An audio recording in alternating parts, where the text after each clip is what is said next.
Centrelink debt recovery. If you have received a letter asking you to confirm your employment income, please hang up and phone 1800 086 400 or hold for more options.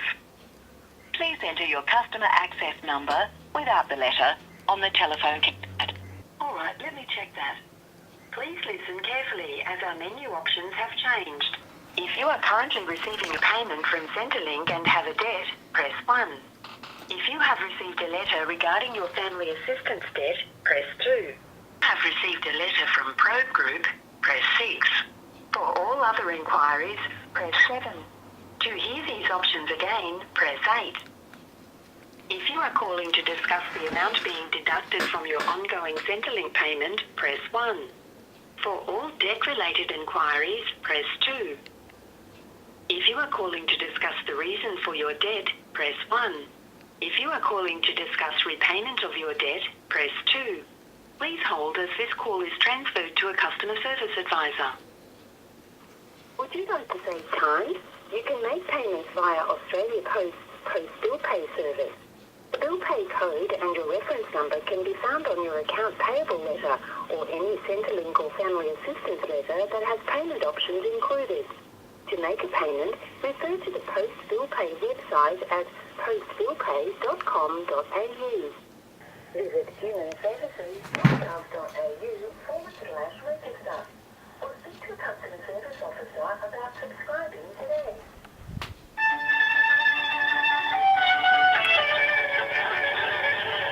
G'day, I just got a letter recently about a debt that I've got with you guys. It's quite a substantial amount. I just wanted to call you and see what my options are, because there's no way in the world I've got anywhere near even 10% of what that is. Oh, okay. And it's Philip, is it? Yes, please. Yeah. Yeah, Philip, can I just grab your date of birth and your address, please? That's the one, thanks for that. So, Philip, I can see that there is a debt balance there of $10,913.68, and the debt's due on the 29th of December. So have you had an opportunity to talk to someone about that situation? I see, yes, you've spoken with the online people, no? I haven't talked to anyone. You're the first person I'm talking to about this at all. I don't know what my options are.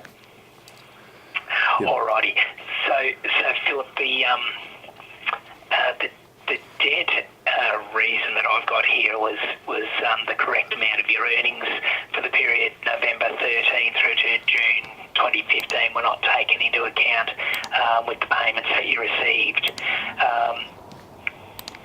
So that's basically the information's come from a match of data with the Australian Tax Office.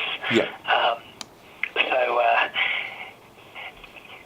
And that's where that debt's come from. So Philip, we need to look at a repayment arrangement. You're not able to pay the debt in full, obviously. You've already told me that. So if we're looking at recovering those funds from you, you're actually receiving payments from us at the moment, is that right? Yeah, I'm currently on a study at uni. Alrighty. So Philip, we'd look at withholding some of your Austudy payments each fortnight. So after the due date, after the 29th of December, so the first payment that would affect would be your payment on the 9th of January, so at least it gets you past Christmas and New Year's, I guess. So what would be an amount that you think that you could afford to have withheld from your benefit each fortnight, Philip? At the moment, $100 is probably the roundabout figure that I'd hope to give. Sure. Is that an okay minimal, or? That'll be fine. That's quite okay. We can do $100. Okay, so I'll just code this up on your record here. And Philip, you're studying next year as well, are you? So your payments will continue through. Is that the case? Yeah. That's it. Okay. This will just take me about 2 minutes to code up here, Philip, and we'll. No worries. Can Can you let me? What will happen if I don't? Do I have to make them? Do I have to pay the money back in a certain amount of time? And Not while you're receiving benefits, because Okay. obviously, like, it's pretty tough living on a study as it is, isn't it? Without taking heaps more off you. So there's no actual time frame around the repayments. Mhm. But obviously we're looking to recover the payments within the best time we can. yeah. So if you went off benefits, then we'd be looking at there'd be a different story. We'd be starting to look at your capacity to pay. So we'd probably be asking for a little bit more money from you Okay. at that point. And if I fail a payment at that point, does it go to a debt collector, or do you guys hold on to it? Yeah, it can. Basically, it's if we have an arrangement in place, everything is good.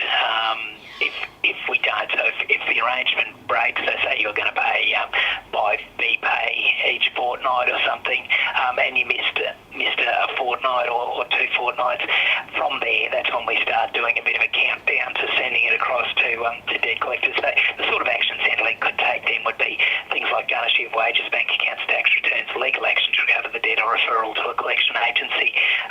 But pretty much if it did fail and you gave us a call back and said, oh, well, I got another bill in, or whatever the case might be, then we could look at just getting you back onto another payment plan and going from there, and then it avoids all of those things.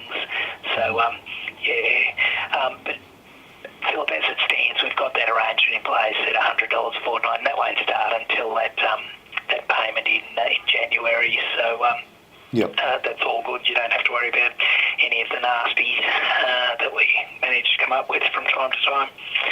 So anything else I can do for you today? No, that's it. That'll set me at ease, and hopefully I'm at uni for another 5 years. Well done. What are you studying? Screen and media at the moment, but Oh, good one. Excellent. Thanks, All Ian. right. Well, thank you very much for your call. Have a good day. Okay. Bye-bye. Bye. It really can't be an easy thing working for Centrelink and having people call up and talk about money problems, because the people who are on Centrelink, okay, let's talk about why people are on Centrelink. People are on Centrelink, 1, because they can't help themselves. 2, they've got a disability. 3, they're unable to interact with the world. Or 4, they're trying to build themselves a life. That's the category I fall into. I've been trying to build myself a life for a long time, and yet every single time I get a little bit further towards success, I get smashed down by all the things around us that continually consume us and continually take us into debt, basically.